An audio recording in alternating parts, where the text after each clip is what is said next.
நான் படித்தது government aided school. முதல்ல அழகப்பா ஆதாரப்பள்ளி காரைக்குடியில், அதுக்கப்புறம் அழகப்பா மேல்நிலைப்பள்ளி. நீங்கள் தமிழில் தான் படிச்சீங்க. அதுலேயும் நீங்கள் class A English medium, B and C Tamil medium. நான் பி செக்ஷனில் தமிழ் மீடியத்தில் தான் படித்தேன். ஆனால் எனக்கு எடுத்த உடனே வேலை எங்கே கிடச்சிது? நான் அப்ளை பண்ணதே ஒரு இடம் தான். அதுக்கப்புறம் ராஜினாமா பண்ணிட்டு ப்ராக்டிஸ்க்கு வந்துட்டேன். எனக்கு மத்திய பிரதேசத்தில் கோல் இண்டியாவில் வேலை கிடச்சி. அங்கே போன உடனே நான் கற்றுக்கிட்ட முதல் தமிழ் ஹிந்தி என்ன தெரியுமா? முஜே ஹிந்தி நஹி மாலும். நீங்கள் முன்னேறி இருப்பவர்கள், நீங்கள் இவரை பிச்சை அவர்களை கூகுளுக்கு இதாக இருக்கார், உதாரணம் சொல்லலாம், டாக்டர் கலாம்ஜி சொல்லலாம். அவரவர் முயற்சியில் வந்தார். உங்கள் திராவிடியன் ஸ்டாக் காரணம் இல்லை. அதை புரிஞ்சுக்குங்க. தமிழ்நாட்டின் வளர்ச்சி in spite of this Dravidian loot, not because of it. அதனால் இன்னைக்கு நீங்கள் வளர்க்குறீங்க. நான் சொல்கிறது என்ன, நீங்கள் எல்லாத்தையும் விட்டுருவோம். சகோதரி கனிமொழியுடைய பையன் ஆதித்யா எந்த ஸ்கூலில் படித்தார்? எங்கிட்ட இது இருக்குது, எவிடன்ஸ். ஏன் உங்கள் பையன் அதில் படிக்கணும்? ஏன் நீங்கள் தமிழ் மீடியத்தில் படிக்க வைக்கலை? அந்த டியூப்ளிசிட்டி. நீங்கள் உங்கள் குழந்தைகளுக்கு ஹிந்தி கல்வி, சான்ஸ்கிரிட் கல்வி, ஆனால் ஏழை விவசாயி தொழிலாளினா அவங்க குழந்தை கூடாதா? குறவழியை நெருக்குவீங்களா? அதுதான் fascism. The most fascist government in India Tamil Nadu government தான். ஸ்டாலின், அதுக்கு அந்த பேர் கூட காரணமாக இருக்கலாம். ஏன்னா கம்யூனிஸ்டா ஃபேசிஸ்ட்டு அவங்களோட தானே ஆரம்பமே, அங்கே தானே ஆரம்பிச்சது 1917. அதுதான். அதுக்கப்புறம் நம்ம முதலமைச்சர் ரொம்ப கெட்டிக்காரத்தனமாக கேட்குறாரு, தக்ஷின் பாரத் ஹிந்தி பிரச்சார சபா, அது மாதிரி ஏன் தமிழ் பிரச்சார சபா ஆரம்பிக்கல? நல்ல கேள்வி.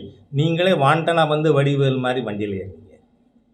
நீங்கள் தக்ஷின் பாரத் ஹிந்தி பிரச்சார சபாவை சென்ட்ரல் கவர்மெண்ட் ஆரம்பிச்சதா? பிஜேபி ஆரம்பிச்சதா? 1918 மகாத்மா காந்தி சென்னையில் இருக்கிற அன்னிபெசன்ட் அம்மையாரோட உதவியோடு அவர் ஆரம்பித்தார். அது இண்டிவிஜுவல் எஃபர்ட்டு. நான் கேட்குறேன், 1919 நீங்கள் ஆட்சிக்கு வந்துட்டீங்கள மெட்ராஸ் பிரசிடென்சியில், நீங்கள் ஏன் ஆரம்பிக்கலை? அன்றைக்கி மெட்ராஸ் பிரசிடென்சியுடைய பகுதிகள் இன்றைக்கி ஆந்திராவா இருக்குது, ஒரு பகுதி கர்நாடகாவில் இருக்குது, ஒரு பகுதி பாலக்காட்லேருந்து மல்லப்புரம் வர கேரளாவில் இருக்குது. அங்கேயெல்லாம் நீங்கள் தமிழ் பிரச்சார சபா ஆரம்பிச்சிருக்கலாமே, ஆட்சியில் இருந்தீங்களே. தமிழுக்காக என்ன பண்ணியிருக்கீங்க? There is only one Tamil university. அதுவும் திரு எம்ஜிஆர் அவர்கள் சிஎம்மாக இருந்தப்போ ஆரம்பிச்சு. உங்கள் குடும்பம் கிடையாது, டிஎம்கே பார்ட்டியே கிடையாது. அது எல்லா விதத்திலும் தமிழுக்கு விரோதமாகவே செயல்படுவீங்க. இப்போ அதுக்கு தனியாரில் படித்தாங்க, இருமொழியில் படித்தது. நானும் அதில் தான் படித்தேன். அதுலேயுமே என்னோடய தகப்பனார் சொல்வார், தாய்மொழியில் படிச்சின்னு சொன்னால் தான் சப்ஜெக்ட் புரியும்னு. அதனால தான் இப்போவும் என்ன சொல்கிறோம், இந்த நேஷ்னல் எஜுகேஷன் பாலிசியில் ஃபஸ்ட்டு தாய்மொழி கட்டாயம், அடுத்து ஆங்கிலம், அப்புறம் any one of the Indian languages. ஏன்னா இன்றைக்கி நம்ம தொகுதி எம்பி யார்? துரை வைகோ. அவரோட பேர குழந்தை தெலுங்கு படிக்கணும்னு ஆசைப்பட்டால் அதை நம்ம தடுக்கலாமா? நான் தடுக்கக்கூடாதுங்கிறேன், ஸ்டாலின் தடுக்கணுங்கிறார்.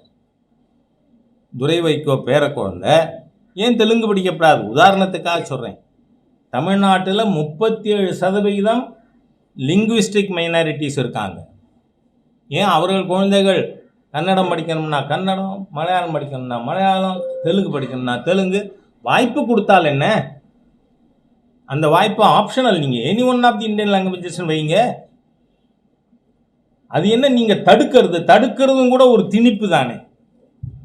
அதனால் இந்த அரசாங்கம் it is a fascist government, anti growth government. நீங்கள் பாருங்கள், ஒரு நல்ல சீஃப் மினிஸ்டருக்கும் ஸ்டாலினுக்கும் என்ன வித்தியாசம்?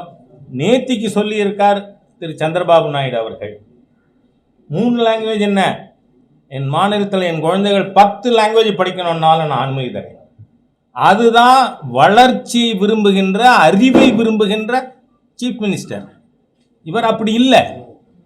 இவர் அறிவை மட்டம் தட்ட நினைக்கிறார். இன்னைக்கு உலகம் எவ்வளவோ மாறி போயிருக்கு. அதனால் உங்களுடைய இந்த லிங்குவிஸ்டிக் சாவினிசம், லிங்குவிஸ்டிக் ஃபெனட்டிசிசம் அது இனிமேல் நடக்காது. பாதகம் செய்பவரை கண்டால் நாம் பயம் கொள்ளலாகாது பாப்பா. மோதி மிதித்து விடு பாப்பா, அவர் முகத்தில் உமிழ்ந்து விடு பாப்பா. அண்மை செய்திகளை உடனுக்குடன் தெரிந்து கொள்ள இணைந்திருங்கள் எம் நாடு தொலைக்காட்சியுடன்.